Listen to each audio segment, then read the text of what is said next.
안녕하세요. 핀란드에서 새 아이를 키우는 엄마예요. 오늘은 학교에서 바라는 학부모에게 바라는 것 또는 학부모로서의 바람직한 자세, 마음가짐에 대해서 얘기를 하려고 해요.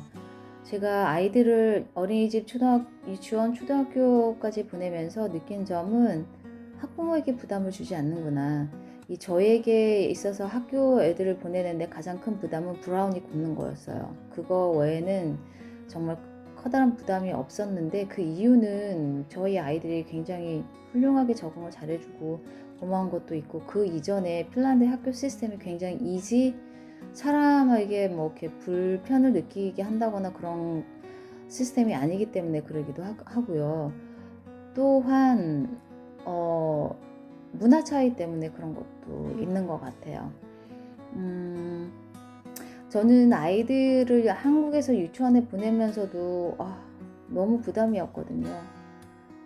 유치원에 애들이 책을 막 한번 등록하면 막 책이면 뭐면 뭐 엄청 가지고 오고 숙제도 해야 되고 한글도 수학도 영어도 해야 되고 해서 이게 과연 애들이 뇌가 발전이 안 됐는데 이게 맞는 건가 싶은 그런 생각을 했는데 여기는 진짜 제발 좀 하지 이런 생각이 들 정도로 많이 안 하는 것 같아요. 그러니까는 분위기가 모두 다르죠. 그래서 제가 되게 뭐 별거 할 거 없네. 뭐 예전에 유치원 선생님하고 상담했을 때도 그랬지만 그냥 밥만 주고 뭐 예뻐해주고 뭐 그러고 그렇게 살았어요. 그런데 이제 아주 뒤늦게 여기 러시아하고 우크라이나 전쟁이 났을 때 난민들이 좀 많이 유입이 되었어요. 그래서 이제 외국인 유입이 많이 되므로 물론 여기 핀란드에는 이제 유로존이기 때문에 외국인이 워낙에 많기는 많은데 특별히 핀란드 문화나 유럽 문화에 익숙치 않은 그런 인구 유입이 많이 되었기 때문에 이 사람들을 다 통합을 시켜야 되겠다라는 차원에서 학교에서 이제 학부모 모임을 했어요. 근데 저는 학부모 모임이 있어도 거의 안 갔거든요. 왜냐하면 다 모임이 핀란드어로 되어지는데 알아듣지 못하면서 거기 앉아 있는 게 시간이 낭비고 그 사람들한테 민폐라서 나중에 또 선생님들이 다 정리를 해줘서 보내주시기도 하니까 그냥 그래 거기서 민폐 부리지 말고 그냥 거기서 읽고 하자 그런 식이었는데 이번에는 왠지 통역하는 사람들도 붙여준다고 하는 거예요. 그래서 통역관이 필요하면 이메일을 보내라고 해서 이게 웬일이지 하고서 통역관 영어로 해줄 수 있으면 좋겠다 해서 이제 참여를 하게 되었어요. 그런데 제가 그날 미팅에 갔을 때 저를 통역해 주기로 한 분이 그날 날씨가 안 좋아서 길거리 폭풍 치는 날이었거든요. 그 다음 날이었던지 그래서 그 폭풍에 그 얼음바닥에 넘어져서 허리를 다쳤다고 그냥 선생님들이 해주시겠다고 그냥 그래도 오라고 하시더라고요. 그래서 갔어요. 갔는데 이제 핀란드 엄마들은 한 명도 없고 하더라고요. 분위기가 약간 좀 달랐어요. 왜냐하면 제가 그래도 학교를 몇 년 다니다 보니까 친한 엄마들도 있고 하는데 아무도 안 오더라고요. 그래서 어쨌든 자리를 잡고 있는데 모두 다 외국인이었어요.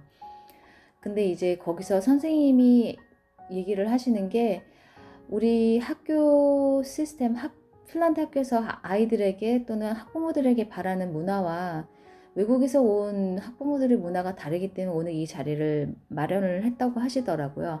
그래서 제가 거기서 이제 선생님들이 말씀하신 것 중에 그 엑기스는 제일 중요하게 느꼈던 것만 말씀을 드리자면 일단은 아이들은 모두 다르다라는 거예요. 아이들이 모두 다르다.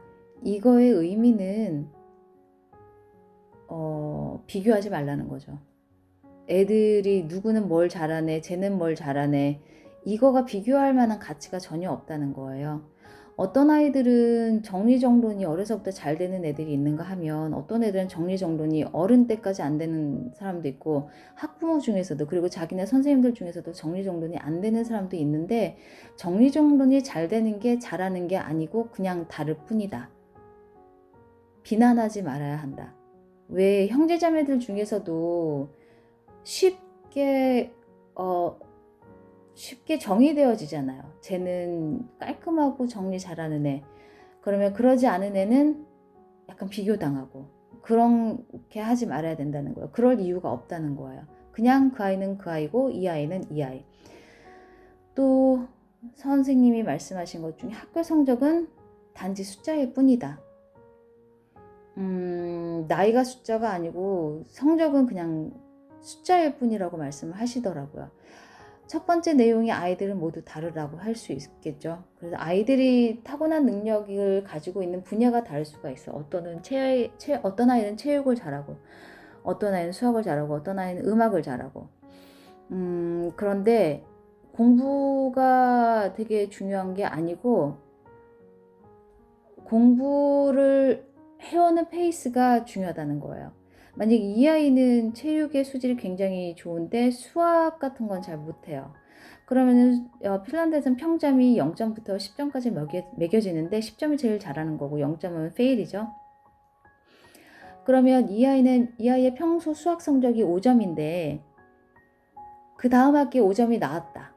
그러면 얘는 비난을 받아야 하는 것인가? 이 아이가 과연 공부를 안 한 것인가? 못한 것인가? 그렇지 않다는 거예요. 평소에 5점이 나왔는데 이번에도 5점이 나왔어. 문제 없다는 거예요. 왜냐하면 떨어지지 않았기 때문에. 그런데 이 아이가 평상시에 체육을 잘하고 수학도 잘하는 아이라서 수학이 보통 7점, 8점 정도 나오는 아이인데 이번 학기에 5점, 4점이 나왔다. 이거는 이때는 문제라는 거예요. 그럴 때는 선생님이 개입을 해야 된다는 거예요. 그럴 때 선생님이 가차없이 바로 학교에 연락을 하고 또 이렇게 성적이 매겨지기 전에 선생님께서 연락 오십니다. 학교에 반 아이들이 한 19명, 17명, 18명 되거든요. 많으면 20명, 21명. 그런데 이제 어느 때는 보조 선생님들도 계시고 하니까요. 눈에 금방 보여요. 그렇기 때문에 이 정도로 뭔가 안 좋을 때는 선생님과 학생 사이에 무슨 이야기가 왔다 갔다 하는 거고 그 안에 학부모를 불러서 미팅을 했을 수도 있어요. 그렇기 때문에 내가 5점 정도 맞는 애인데 내가 끝까지 5점이다. 문제될 게 없다는 거예요.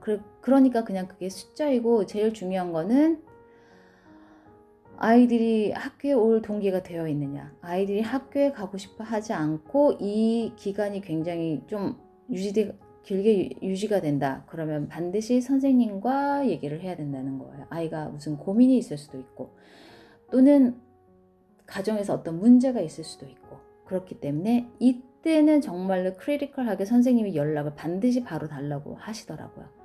그리고 그 다음에 선생님이 강조하시는 게 균형 잡힌 일상생활인 거예요. 자, 여기서 강조하신 게 뭐냐면 아이들이 잠자기 전에 핸드폰이나 태블릿 같은 거는 잠자기 전, 잠자러 가기 전 1시간 이전에는 하지 말아야 된다. 그리고 학교 끝나자마자 바로 해야 된다. 내지는 간식을 먹고 나서 해야 된다. 배고프니까. 그리고 나서 친구와 놀아야 되고 이런 학교 다니는 친구들과의 사회적인 합의가 다른 학부모들과의 합의가 이루어져야 한다는 거예요. 왜냐하면 아이들이 보통 다른 학교 끝나면 방과후 수업이 끝나고도 아니면 학교 수업이 끝나고도 다른 친구랑 상당히 많이 모여서 놉니다. 저희 막내 같은 경우는 집에를 거의 안 와요. 그러면 이 아이들이 우리 집에 온다거나 친구네 집에 갔을 때 우리 집에 오면 아이들이 일단 무조건 학교 숙제 끝나고 나서 간식 먹고 논다 라는 룰이 친구네 집에 놀러 갔을 때는 얘네 집에서는 그냥 먹고 놀고 하고 안 해도 돼. 그 숙제는 뭐 나중에 밤에 하던지 뭐 다음날 아침에 하던지 이런 식으로 부모들이 다 동떨어진 식의 그 루틴을 잡아줘서는 안 되는 거예요. 그래서 학부모들이 자기 집 아이건 남의 집 아이건 우리 집에 왔을 때는 너희들은 공통의 룰로 숙제 먼저 하고 그 다음에 간식을 먹자. 내지는 간식을 먹고 숙제를 하자. 그 다음에 놀자. 이런 식으로 합의가 된 뒤에 놀게 해야 한다는 거예요. 그리고 그 뒤로 선생님이 말씀을 하시는 게 아이들이 정서적으로 안정이 되어 있어야 학교 생활에 적응을 잘할 수 있다는 거예요. 이 말은 즉슨 아이들이 학교를 다니는데 스케줄이 굉장히 뭐 다양합니다. 뭐 스키, 수영, 스케이트, 뭐 어디 무슨 성에 놀러 간다든지 박물관을 간다든지 이런 일정이 있어요. 그럼 이런 일정은 미리미리 선생님들이 다 알려주시거든요. 그러면 수영을 갈 때는 준비물이 이러이러하고, 스키를 갈 때는 준비물이 이러이러하고, 스케이트를 갈 때는 준비물이 이러이러한데, 아이가 어떤 요일에 어떤 수업이 있을지 모르고 학교에를 그냥 오면 스트레스를 받는다는 거죠. 다른 아이들 다 준비했는데 나는 이게 없어. 그러면 소외감도 느끼고 나는 없고, 물론 이런 물건이 없을 때 학교에서 빌려주기도 해요. 스케이트나 스키 같은 경우는 보통 다 시설에 가서 다 빌려서 하고요. 스케이트 같은 경우는 학교에서 다 빌려주는 게 있었는데, 수영복 같은 것들도 뭐 빌려주긴 하지만 오늘 수영 클래스가 있어. 그러니까 수영복을 가져가고 수건 가져가고 사우나 린나를 가져가서 나는 수영을 할 거야. 와, 나는 수업이 있는지조차도 몰랐어. 경우는 많이 다르죠. 이 경우에 아이들이 스트레스를 받지 않게 해야 한다는 거야. 그래야지 아이들이 학교 다니면서 정서적으로 안정을 느끼게 된다는 거죠. 그래서 이런 부분들이 바로 부모가 해야 할 역할이고, 이건 굉장히 중요하다고 강조를 하시더라고요. 그리고 또 얘기하신 것이 아침 식사는 반드시 해야 되고 취침 시간은 10시간은 자야 된다. 이 6학년 때까지는 무조건 10시간은 자야지 아이들이 학교 수업에 잘 집중을 할 수 있다고 말씀을 하셨어요. 그래서 반드시 아이들의 잠자는 시간을 보장해 주어라. 왜냐하면 핀란드 생활이 일찍 시작하니까 학교가 벌써 8시부터 시작을 하는데 피곤하죠. 일찍 자지 않으면 정말로 지장이 있어요. 그리고 마지막으로 선생님이 말씀하신 게, 선생님은 신이 아니다. 이게 인간적이죠.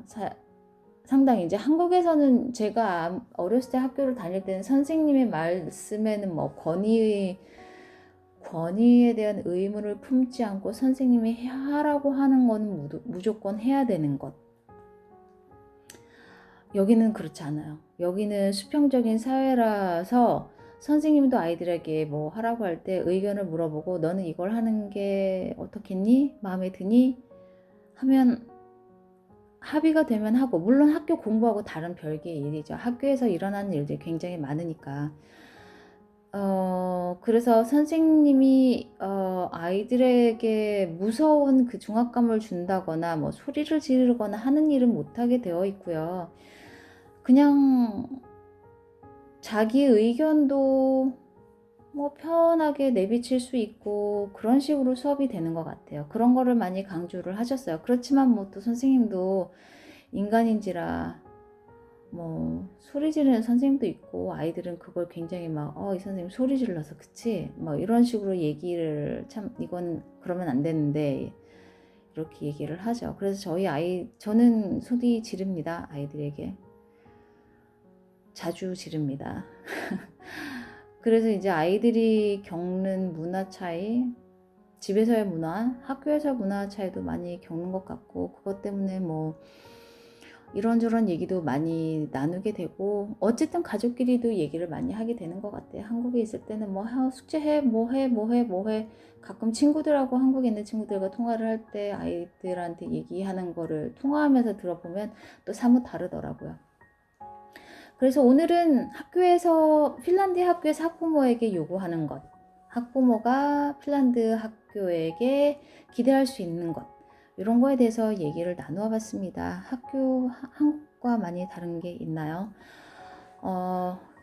뭐 궁금하신 거는 제가 답변 드릴 수 있으니까 질문이 있으시면 질문해 주셔도 좋고요. 긴 이야기를 들어주셔서 정말 감사합니다. 좋은 하루 되세요.